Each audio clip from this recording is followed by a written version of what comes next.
నరసింహని దివ్య నామ మంత్రము చేత దురిత జాలములన్నీ త్రోలవచ్చు.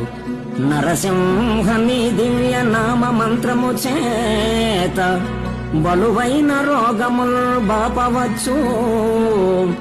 నరసింహని దివ్య నామ మంత్రము చేత రిపు సంఘముల సంహరింపవచ్చు. నరసింహ నీ దివ్య నామ మంత్రము చేత దండహస్తుని బంట్ల తరమవచ్చు. భలిరనేని మహామంత్ర బలము చేత దివ్య వైకుంఠ పదవి సాధింపవచ్చు. భూషణ వికాస శ్రీధర్మపుర నివాస దుష్ట సంహార నరసింహ దురితదో.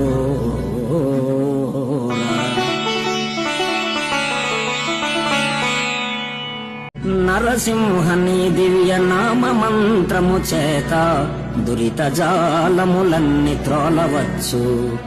నరసింహని దివ్య నామ మంత్రము చేత బలువైన రోగం